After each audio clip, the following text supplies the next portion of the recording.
But now for a look at a club who have become something of a Saturday sensation. We join Martin Tyler in a boot room somewhere on the Kent coast. Well, this is where you'll find the sharpest shooting boots in the Football League at the moment. And no, Saint, we're not in the famous Anfield boot room. The goals are flowing from a much more unexpected quarter, as those of you who listen to our football results on a Saturday afternoon will surely appreciate. Gillingham 10, Chesterfield 0. And that just a week after Gillingham had thrashed Southend 8-1.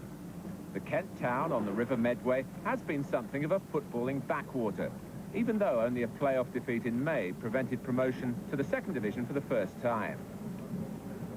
But now Gillingham seem to have gathered in the goal scorers. Men like Welsh international Steve Lovell, who struck 4 of the 8 against Southend. Another forward who's played for Wales is Howard Pritchard. He set the tone against Chesterfield with 2 in the first 14 minutes. Dave Shearer cut his teeth in the first division with Middlesbrough. He was one of 4 players to score twice in the 10-0 win. So there was special interest in the first viewing of the huge victory, which rewrote the Gillingham record books. A flying start, Howard Pritchard scoring in the 2nd minute.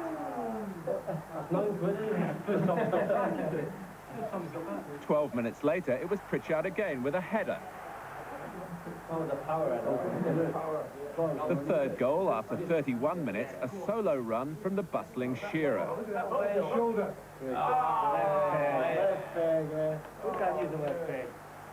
5 minutes before half-time, 4-0, a piece of opportunism from the former Charlton midfield player, George Shipley. Another midfield man, Carl Elsey, ran through for the 5th. Chesterfield goalkeeper Jim Brown by now struggling with a hamstring injury. But only the 6th was really down to Brown's problem. Stuck on his line, letting Elsey head in from close range. 6-0 after 53 minutes became 7-0 3 minutes later. Chesterfield now being cut to ribbons. Dave Smith sweeping the ball home. Soon, the previous week's tally of 8 was equalled, Shearer diving in for his 2nd goal of this remarkable game. There was a 2nd also for Shipley, making room for himself to fire in number 9. And 6 minutes from the end, Gillingham answered the crowd's call for double figures, the 10th goal from defender Colin Greenall. But such an extravagant performance did leave manager Keith Peacock with mixed feelings. As a pre-match gimmick, he'd given each player odds against scoring. It became a very costly managerial exercise. But you see, for poor Chesterfield, the writing really was on the wall. It was just something on the spur of the moment when I came in the dressing room before the game. I've been thinking how well Chesterfield have been doing as regards not conceding any goals at all. We'd won 8-1 the week before, and I honestly thought, well, this is going to be a really tight game. Perhaps if we sneak it 1-0 or something like that, 2 at the most, that would be the result. And so I thought I could be a bit generous and give them odds against scoring in division. I just came and I put this up on the board, and I said the maximum bets would be £2 at the most.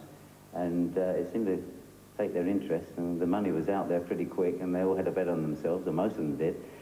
And unfortunately, from a financial point of view, they took me absolutely to the cleaners. How much? Well, it was close to 150 quid, but I never expected a result like that. I mean, 10-0, I mean, it couldn't have worked out worse from the bookmaker's point of view. But from a managerial point of view, I was really pleased. Yeah, it was some feat, really, wasn't it? It was some feat getting the money out of Keith Peacock. I tell you, he's still got Brian Moore's white fivers, mate.